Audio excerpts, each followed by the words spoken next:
Welcome to the Living the Dream podcast with Curveball. If you believe, you can achieve.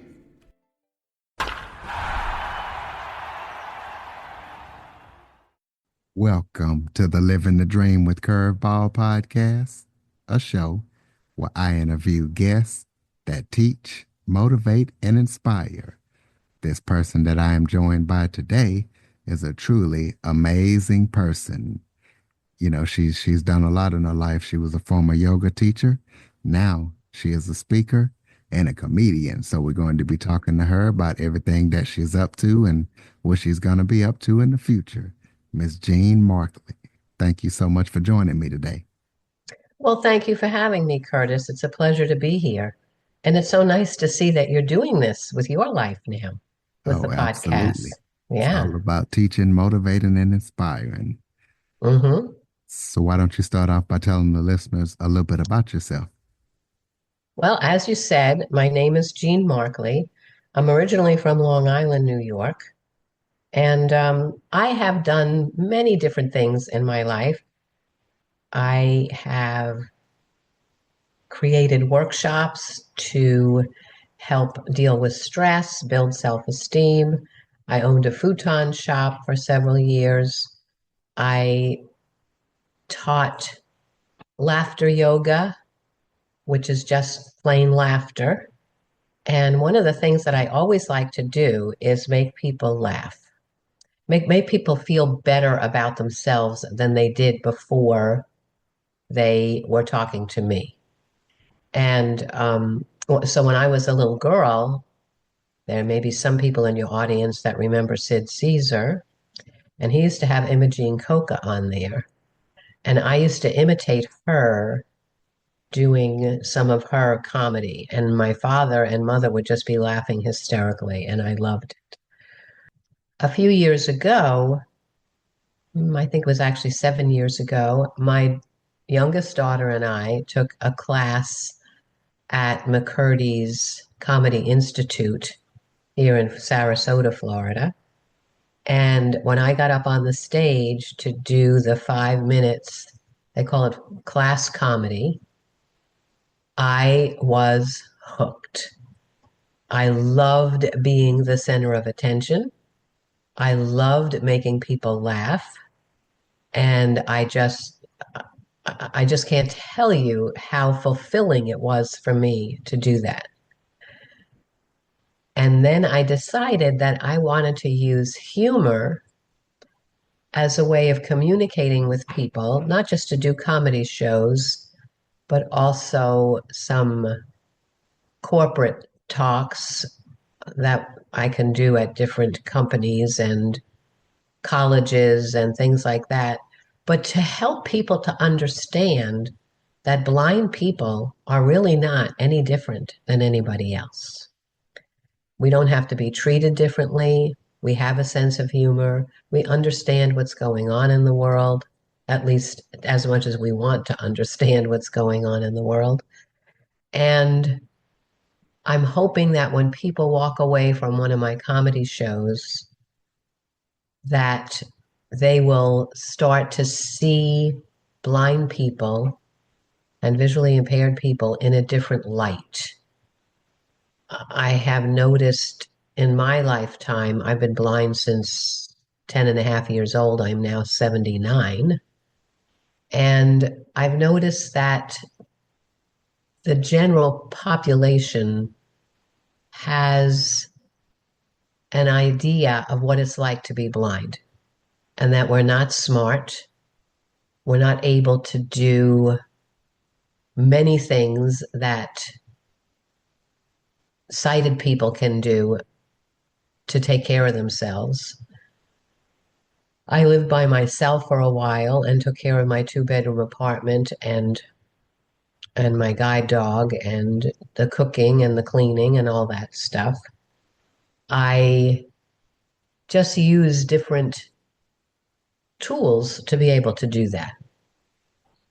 Thank God for all this computer stuff now, because this has definitely made my life easier, and I'm sure for many other people too. When I was in college and had to write papers with a typewriter, and then somebody would proofread it for me, well, by the time you get done with the proofreading, you can't put the paper back in the typewriter and fix any of the typos. So it took a lot more time to get things done back then. Now you just find the errors on your computer and just fix it before it even gets printed out. So the idea that we need to be talked to louder, I'm sure that's happened to many people. Curtis, I'm sure it's happened to you too. It just happened to me the other day, as a matter of fact. The woman started yelling at me because I'm blind. And I said, "You don't have to raise your voice. I can hear you." And and I don't say it in a mean way. I say it so that she understands that she doesn't have to do that. And it's more of an education thing. So as part of my humor, I say things about being blind. Some of the questions I get are, what's it like to be blind? And my answer to that is, well, let me just think now. Oh, I know. Everybody, close your eyes. Yep, that's it. And somebody had to tell you that? And how long have you been blind? And do blind people's other senses, are they more acute than sighted people's other senses? And how did you lose your eyesight? And all kinds of questions that when you get right down to it, it's really none of anybody's business, especially when when you haven't even met the person. I um, I also talk about how frustrating it can be to be blind, and my frustration level is usually right around an 8. So it doesn't take too much to get me up to a 10 and put me over the edge. And one of the examples I give about that is when I go someplace like to the clubhouse where people know me and I know them. And I walk in the clubhouse and they say, "Oh, hi, Jean, how are you?" And I say, "Oh, hi, who is that?" And they say, "Don't you recognize my voice?" And I say, "No, I don't recognize your voice. If I did, I wouldn't say, 'Who is that?' Right?" And then I find myself strangling some little old lady because she put me over the edge with my frustration level. And I also talk about having a dog and some of the things that the dog does for me, but it's all done with a great deal of humor. And since I am 79 years old, I also talk about what it's some of the aging things. Like my children tell me that as I've gotten older, I have become more, I've gotten more mellow. As I've gotten older, I've gotten more mellow. And I say, mellow? No, I just don't give a darn. And so I'm hoping that I will be well known enough that I can reach more people and get the word out there that blind people are fun. I'll give you an example of something that happened to me when I got my first guide dog. I had a little bit more vision, well, actually, a lot more eyesight then than I do now. And we were working at a mall. And so when the trainer is working with another individual, they just have us sit and wait for them to get back, and then they'll work with us. So I was sitting, and my dog was just laying at my feet, just like he's supposed to.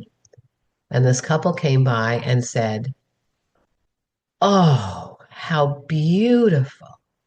And so I just reached my hand up and patted my hair and said, "Oh, well, thank you." Well, they just didn't know what to do with that. They didn't laugh. I don't know what they thought. Like, a blind person has a sense of humor. This is weird. And I knew they were talking about my dog. I knew they weren't talking about me. I was just making a joke. So as I said, I am hoping that I can help to make people more comfortable around blind people and get them to understand that we are just like anybody else. Let's take a quick break. Okay, everybody, it's Michael E. Cullen II. And I'm Sesame and Carta from the All Too Real 2 podcast. We're passionate about movies, TV, and pretty much all things pop culture. Dive into the chaos of failed sitcoms, direct-to-video sequels, and the quirky realms of cinema and TV. Join us every Thursday for your dose of All Too Real 2 entertainment. We'll guide you through debates like whether Howard the Duck qualifies as a superhero. Ponder if Larry the Cable Guy could be the new Rock or Schwarzenegger. Discover if some shows and movies should have stayed in the cutting room. Ever heard of a sitcom featuring that dictator with the funny mustache? Well, we watched it. We're dedicated to unraveling the peculiarities of pop culture, sometimes with awesome guests. So, if you're into the eccentric world of pop culture, listen and subscribe to All Too Real 2. Available wherever you find podcasts and on Age of Radio.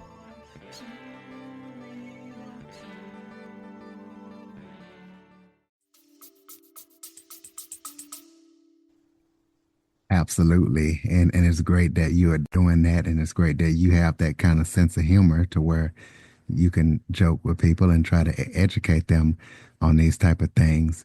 You're also a speaker. So, kind of let the listeners know what made you want to become a speaker and what you actually speak about. I am being groomed right now to be a speaker. I haven't had any speaking jobs yet, but I will shortly. And the difference between the comedy and the speaking is that it's very obvious that I have a message when I am speaking to a group. It could be a group of Rotarians or a college group. I am a blind person telling them what it's like to be blind, and that's what they are there for. And I just add the humor to it, again, for the purpose of getting people to understand that we are people also, and we don't require any different treatment than anybody else.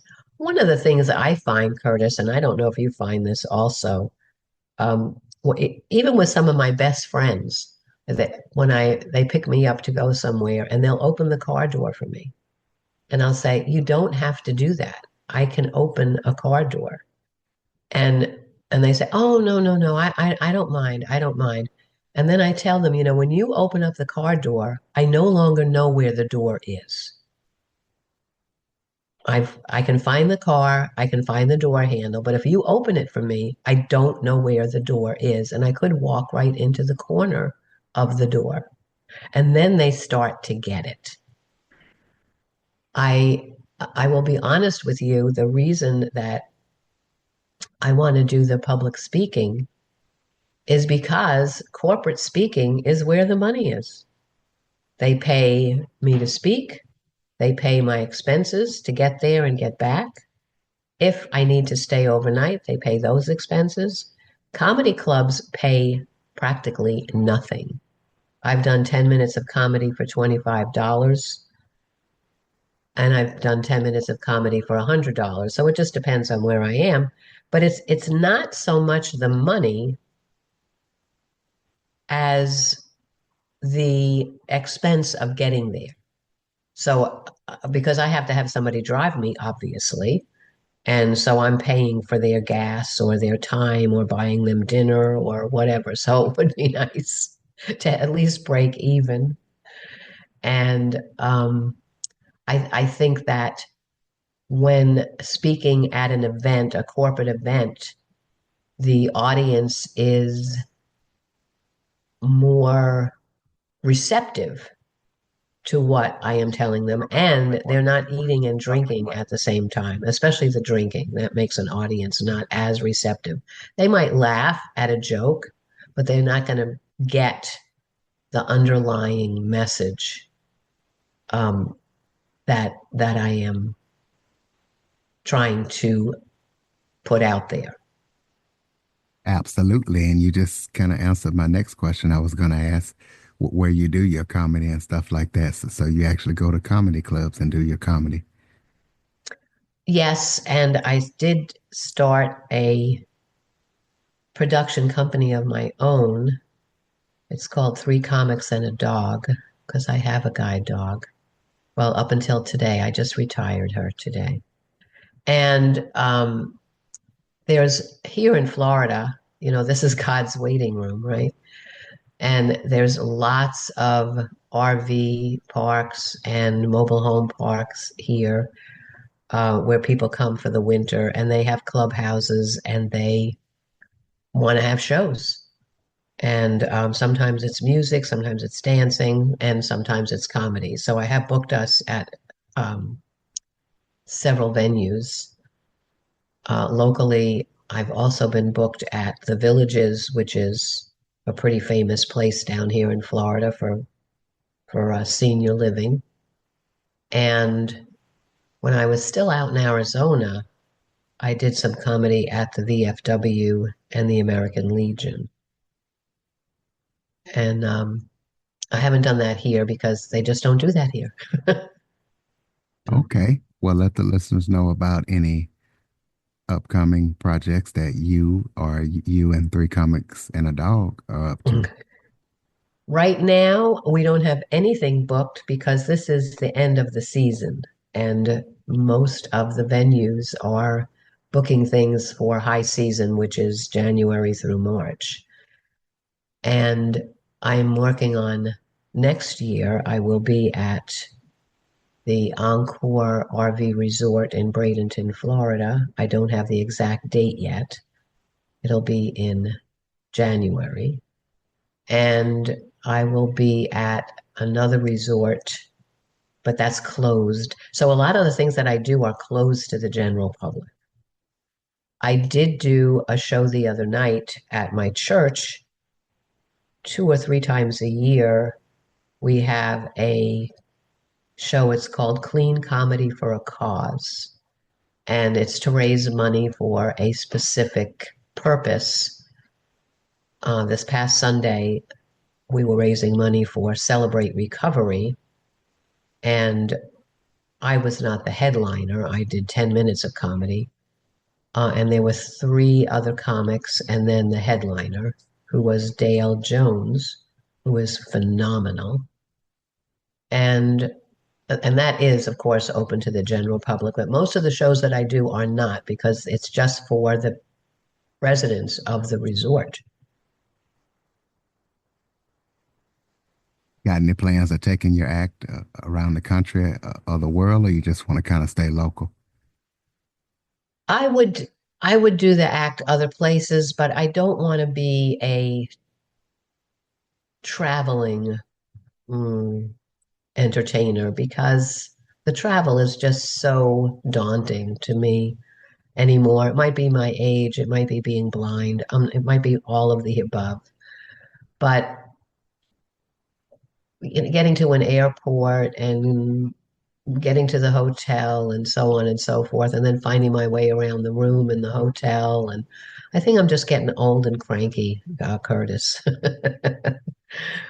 If I'm going to be in Connecticut, for example, I have a daughter that lives in Westbrook, Connecticut. I would look for something to do there. And if I'm going to be out in Arizona area near Phoenix, well, then I could look for something to do there. But it's not my desire to be traveling all over the place. If they pay me enough, then I can have an assistant with me. Because like I said, it's not that I want to make a lot of money. I just want to make enough to cover expenses. And part of those expenses is the transportation. Most definitely. And so listeners can keep up with everything that you're up to or gonna be up to in the future. Throw out your contact info. I no longer have a website. I found it so daunting to keep the website up to date. And so I have my email address, which is jmarkleyhaha@gmail.com. I can spell that out. It is JMarkleyHaha@gmail.com. And I will answer anybody's inquiries into about my comedy, whether it's corporate or doing a comedy show. So close us out with some final thoughts. Maybe if that was something I forgot to talk about that you would like to touch on, or any final thoughts you have for the listeners. Well, yes, actually. Laughter is so beneficial, and I don't think people really understand how that works. When I was certified as a laughter yoga leader, I learned that the process of laughing moves muscles in your belly that helps to move around the fluid in your lymphatic system, and that's your immune system. And so when doctors say, or when you hear the expression, laughter is the best medicine, they are not kidding. It is excellent medicine. If you laugh heartily for 30, 40, 50 minutes, an hour, you will sleep better and you're boosting your immune system. And so people who are feeling kind of down, maybe you have low energy, just go on YouTube or someplace like that. They have so many comedians, and just start listening, watching them and just laugh. Right, ladies and gentlemen. One final question. Has you ever thought about doing a live stream with your comedy stuff? I'm not sure that I would know exactly how to do that, Curtis. That's kind of techie for me. How would I do that? Well, do you have social media, Facebook, YouTube, anything like that? Yeah, I do have Facebook. Well, there's a go live button on there whenever you want to do a post. You could go live and just do little shows there. Oh, well, that's interesting. I don't know if I would be able to do that because I need the feedback from the audience. I need to hear the laughter. But Yeah, I guess I could probably do, 2 or 3 minutes of things, maybe. yeah, it I doesn't will have to let be you nothing. know. I will let you know if I do that. Yeah, it doesn't have to be nothing too crazy. Just a little thing, and you could increase your reach, and people get to know more about you. That's true. That's true. Well, thank you for that suggestion. I appreciate it. I am taking a workshop right now, a comedy workshop. And that is one of the things that they will be touching on. It's all on Zoom, which is Absolutely, so nice. absolutely. Yes. Well, ladies and gentlemen, check out Jean Markley and everything that she's up to. If you're in her location, down in Florida, please go check her out. Jump on your favorite podcast app, follow the show, share this episode to as many people as possible. For more information on the Living the Dream with Curveball podcast, visit www.curveball337.com. Thank you for listening and supporting the show. Jean, thank you for all that you're doing to make us all laugh and make the world a better place. And thank you for joining me. Thank you so much, Curtis. For more information on the Living the Dream with Curveball podcast, visit www.curveball337.com. Until next time, keep living the dream.